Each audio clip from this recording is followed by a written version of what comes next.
Welcome to all. स्वागत है आप सभी का एक बार फिर से अपने यूट्यूब चैनल काव्या इंस्टीट्यूट पर। तो दोस्तों, आज हम सरफेस टेंशन का एंड गेम करेंगे। बोले तो आज जो सरफेस टेंशन का जो हमारा पार्ट है वो पार्ट नंबर 5 है। अगर टोटल लेक्चर की बात करूं तो टोटल लेक्चर है हमारा 39 यानी कि 39वां लेक्चर है। आज हम सरफेस टेंशन के पार्ट नंबर 5 में इसको एंड गेम कर देंगे। बोले तो केशकात यानी कि कैपिलरिटी और एक इसका और टॉपिक है उन्नयन सूत्र, वो बचा है। छोटी सी वीडियो होगी आज की। आज के टॉपिक में ये दो टॉपिक हैं, उसको फिनिश करके सरफेस टेंशन का चैप्टर फिनिश करते हैं। तो सबसे पहले एक बार वीडियो को शेयर करिए, लाइक शेयर एंड कमेंट करिए। जिसने चैनल को सब्सक्राइब नहीं किया है वो चैनल को सब्सक्राइब कर ले, बेल आइकन प्रेस कर ले, जिससे आने वाले नोटिफिकेशन की जानकारी आपको सबसे पहले प्राप्त हो। तो आज सरफेस टेंशन को हम एंड गेम करते हैं, जिसको पढ़ेंगे हम सबसे पहले कैपिलरिटी यानी कि केशकात क्या होता है, केशकात या केश नली होती क्या है। तो देखो, आज की शुरुआत हम करते हैं एक मोटिवेशन के साथ। एक मोटिवेशन के साथ शुरुआत करते हैं। मोटिवेशन है आज हमारा, आज फिर होठों पर पुराने तराने आ गए। आज फिर होठों पर पुराने तराने आ गए, जिगर बड़ा था इसलिए टकराने आ गए। आज फिर होठों पर पुराने तराने आ गए, जिगर बड़ा था इसलिए टकराने आ गए। जिन्हें नहीं पता था या जो हमें नहीं जानते थे उन्हें बताने आ गए।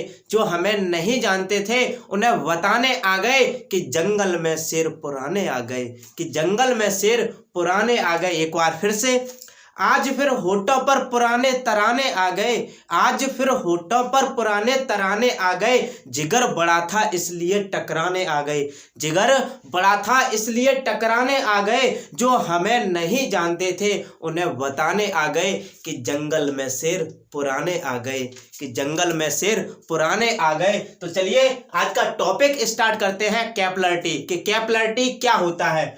तो आपको एक फिगर दिख रहा होगा। इस जो फिगर है या पात्र है उसमें जल भरा हुआ है, उसमें जल भरा हुआ है और जल में हमारी 3 नलियां हैं, 3 नली हैं। बोले तो 3 नली डूबी हुई हैं। अब देखो, केश नली होती क्या है, केश नली या केशकात। तो हम क्या पढ़ रहे हैं, केश नली या केशकात। केश नली या केशकात।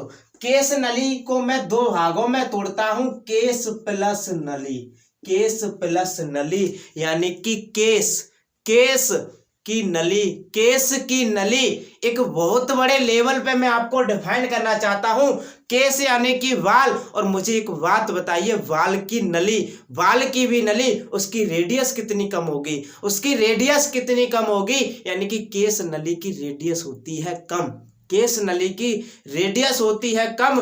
केश नली या केशकात। अब केशकात तो होता क्या है, केशकात होता है किसी द्रव में, किसी केश नली में द्रव का ऊपर चढ़ना, किसी केश नली में द्रव का ऊपर चढ़ना और नीचे गिरना। द्रव का ऊपर चढ़ना और नीचे गिरने का जो गुण होता है वो होता है केशकात, कैपिलरिटी। किसी केश नली में द्रव का ऊपर चढ़ना और द्रव का नीचे गिरना का जो गुण होता है वो होता है क्या, कैपिलरिटी। लिखने के लिए लिखना चाहते हैं तो लिख लो, किसी केश नली में द्रव का ऊपर चढ़ना या नीचे गिरना, गिरने का गुण केशकात कहलाता है, केशकात कहलाता है, या केश नली कहलाता है, या फिर कैपिलरिटी कहलाता है।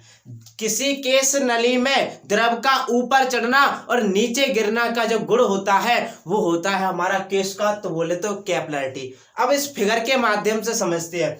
एक ये पात्र है, पात्र में जल भरा हुआ है, इसमें 3 नली है, 3 नली है। अब देखो, इस जो ये वाली जो नली है उसकी त्रिज्या कम है, उससे ज्यादा इसकी है, उससे ज्यादा इसकी है। नहीं, सबसे ज्यादा जो रेडियस है वो रेडियस है R1, उससे कम R2, उससे कम R3।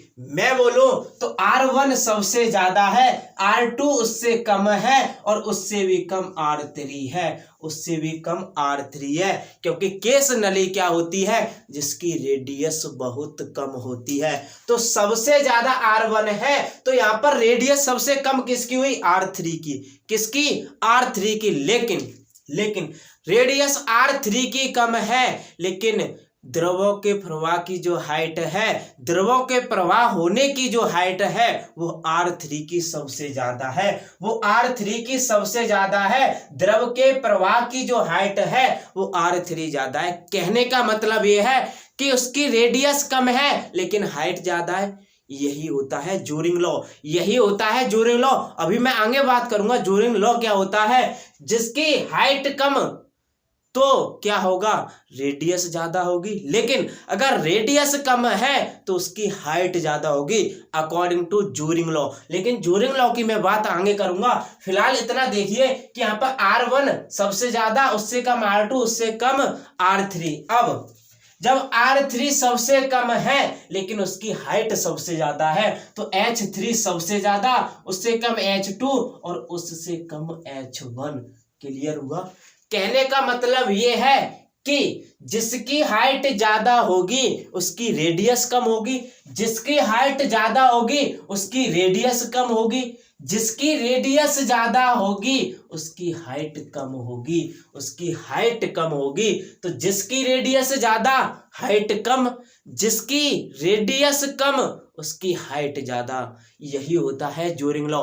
अभी मैं बात करूंगा आगे, लेकिन फिलहाल केशकात्व को समझा कि किसी केस नली में द्रव का ऊपर चढ़ना और नीचे गिरना क्या कहलाता है, केशकात्व। लेकिन मैं यहाँ से एक मोस्ट इंपोर्टेंट क्वेश्चन बनाना चाहता हूं कि जो केशकात्व होता है उसका रीजन क्या होता है, उसका रीजन बोलो तो कॉज क्या होता है, उसका रीजन बोलो तो कॉज क्या होता है, कॉज बोलो तो कारण क्या होता है, कॉज बोलो तो इसका कारण क्या होता है, यानी कि केशकात्व का कारण क्या है। मोस्ट इंपोर्टेंट क्वेश्चन है अपने आप में, एग्जाम में पूछा हुआ क्वेश्चन है। रीजन ऑफ कैपिलरिटी, केशकात्व का जो कारण है वो है मेरे लाल दावांतर, वो है मेरे लाल दावांतर। अब दावांतर मैंने कल की वीडियो में बताया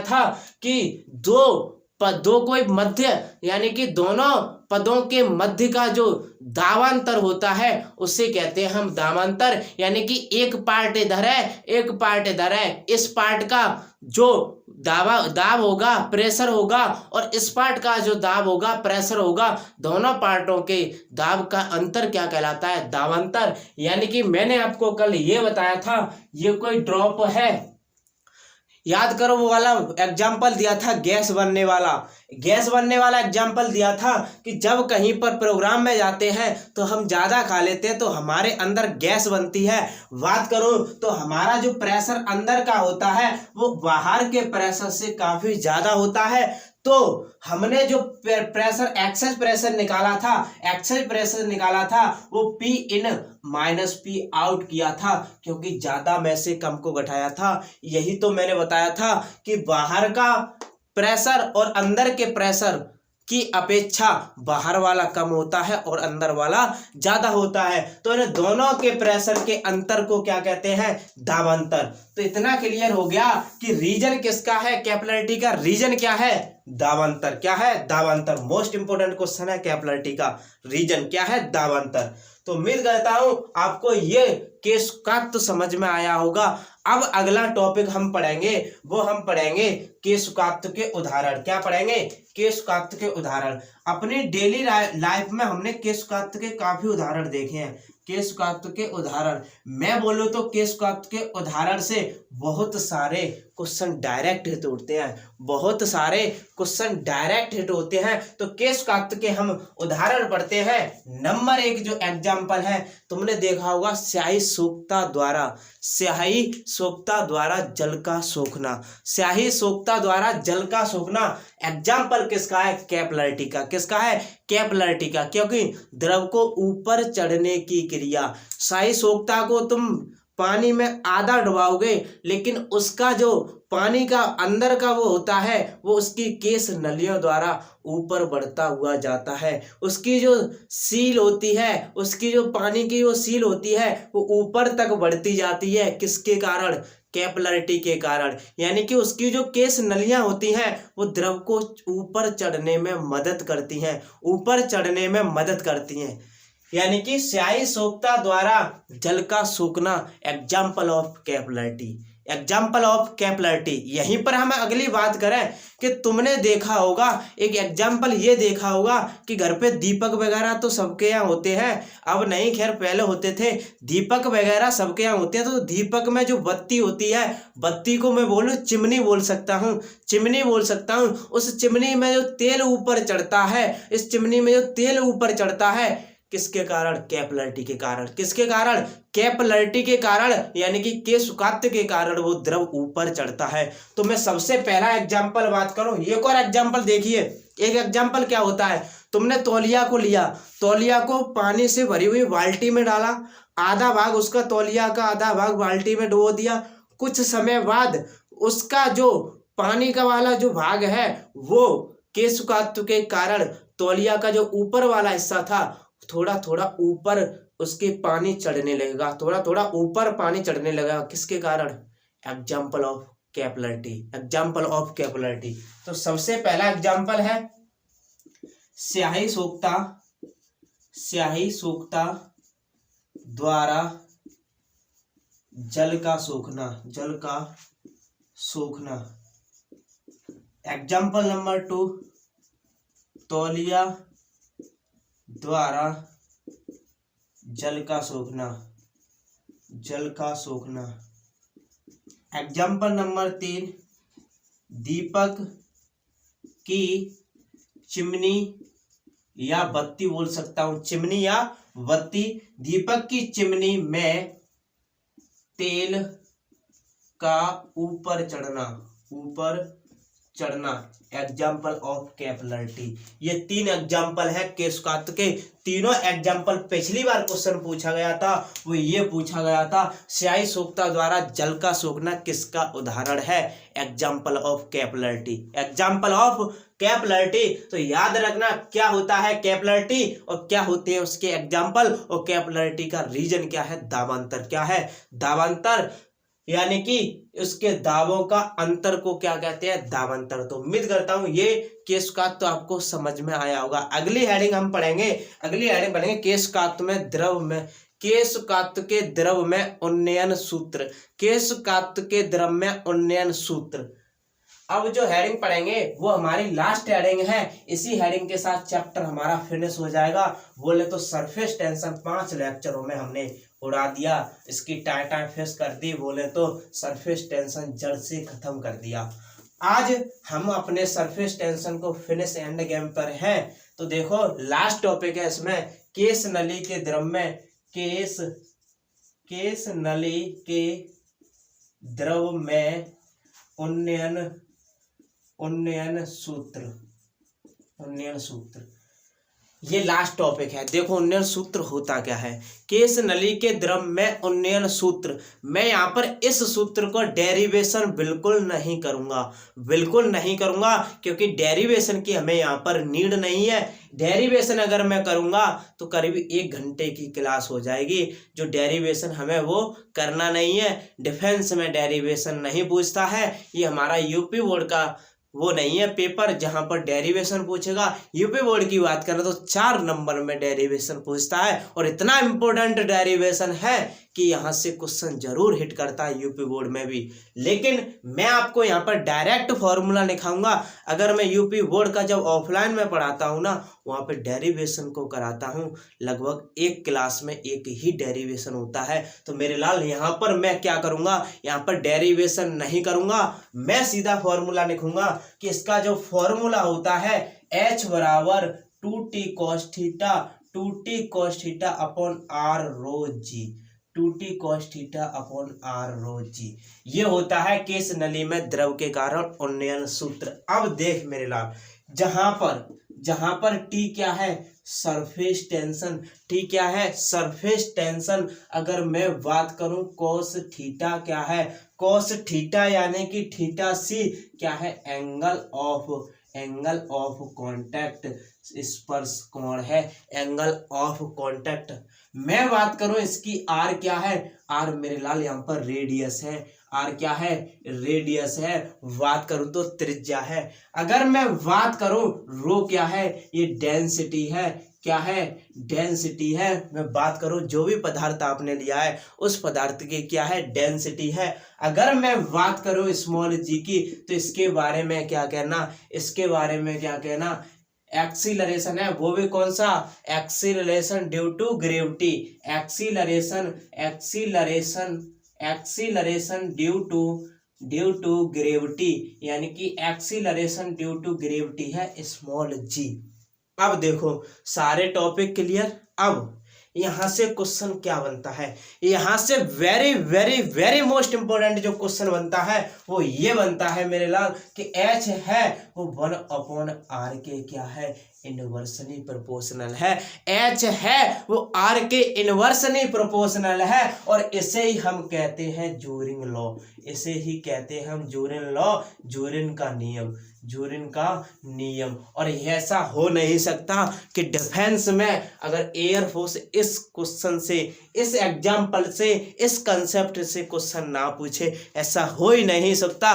कोई ना कोई शिफ्ट में, किसी ना किसी शिफ्ट में इस वाले टॉपिक से क्वेश्चन आना ही है। कैसे, अब देख मेरे लाल, ये जो अपने आप में जो कॉन्सेप्ट है मैं बोल सकता हूं बापू लेवल का कॉन्सेप्ट है। अब देख मेरे लाल, H है वो R के यानी कि रेडियस के जो इनवर्सली प्रोपोर्शनल है। मैं कह सकता हूं अगर मैं रेडियस को बढ़ाऊंगा, अगर मैं रेडियस को बढ़ाऊंगा तो मेरे लाल जो H होगी वो घट जाएगी, हाइट क्या होगी, घट जाएगी। क्यों मैं रेडियस को बढ़ाऊंगा H ऑटोमेटिकली घट जाएगी, क्योंकि इसके इनवर्सली प्रोपोर्शनल है, इसके इनवर्सली प्रोपोर्शनल है। अब देख मेरे लाल कैसे घट जाएगी। मान ले मैंने रेडियस को R से R/2 यानी कि बढ़ा रहा हूं, R से 2R कर दिया, R से मैंने रेडियस को 2R कर दिया। अब रख इसमें H inversely proportional 1/R, R से 2R यानी कि पहले से 1/2 हो गया, यानी कि 1/2 कहने का मतलब घट गया,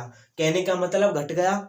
R बढ़ाने पर H क्या हो रहा है, घट रहा है। तो पहला जो कॉन्सेप्ट हुआ कि अगर मैं R को बढ़ाऊंगा तो मेरा H घटेगा, तो मेरा H घटेगा। क्लियर।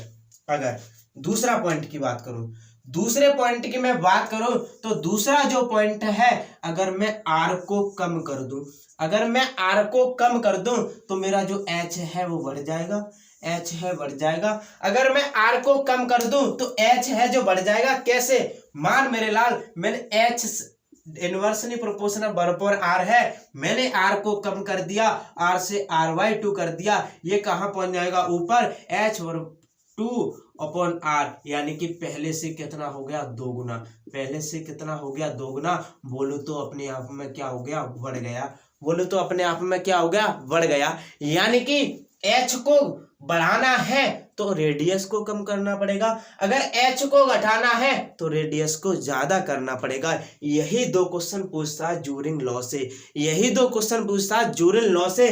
तो आपको दोनों क्वेश्चन सेट करने हैं, दोनों क्वेश्चन अपने दिल दिमाग गुर्दे फेफड़े में सेट करके रखने हैं कि कैसा भी कोई सा भी क्वेश्चन पूछ ले हम उसको फोड़ के रखेंगे, हम उसको फोड़ेंगे, जब तक फोड़ेंगे नहीं तब तक छोड़ेंगे नहीं। अब देख मेरे लाल, यहां से दूसरा कंसेप्ट क्या है कि जो मेरा H है वो प्रोपोर्शनल है सरफेस टेंशन के समानुपाती है, सरफेस टेंशन के। कहने का मतलब ये है कि अगर मैं टेंशन को बढ़ा दूं तो मेरा H बढ़ जाएगा, टेंशन को बढ़ा दूं तो मेरा H बढ़ जाएगा। Clear, clear. अगर मैं टेंशन को घटा दूं तो मेरा H भी घट जाएगा, तो मेरा H भी घट जाएगा। दोनों क्वेश्चन क्लियर हो गए होंगे। सरफेस टेंशन को बढ़ाने पर H भी बढ़ेगा, सरफेस टेंशन को घटाने पर H हमारा भी घटेगा। अब देख मेरे लाल, अगर यहाँ से अनुपात पूछ ले, अनुपात वाला क्वेश्चन पूछ ले, यानी कि T1 T2 अनुपात दिया हो या H1 H2 अनुपात दिया हो,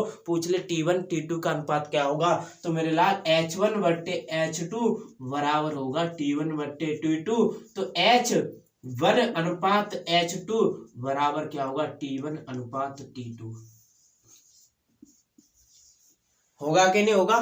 H1 अनुपात H2 बराबर T1 अनुपात T2। अब देख मेरे लाल, अब देख मेरे लाल, यहां से क्या होगा, यहां से तीसरा जो कंसेप्ट है वो H1 अपॉन रो डेंसिटी के क्या है, इनवर्सली प्रोपोर्शनल है। इनवर्सली प्रोपोर्शनल है कहने का मतलब, अगर मैं रो को बढ़ाऊंगा तो H घटेगा, अगर मैं रो को कम करूंगा तो H क्या होगा, बढ़ेगा।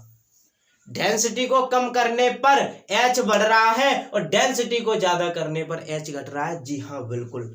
नंबर 4 देख मेरे लाल, H है वो इनवर्सली प्रोपोर्शनल है एक्सीलरेशन ड्यू टू ग्रेविटी के, एक्सीलरेशन ड्यू टू ग्रेविटी की, यानी कि अगर मैं G को बढ़ाऊंगा तो H घटेगा, G को घटाऊंगा तो H बढ़ेगा।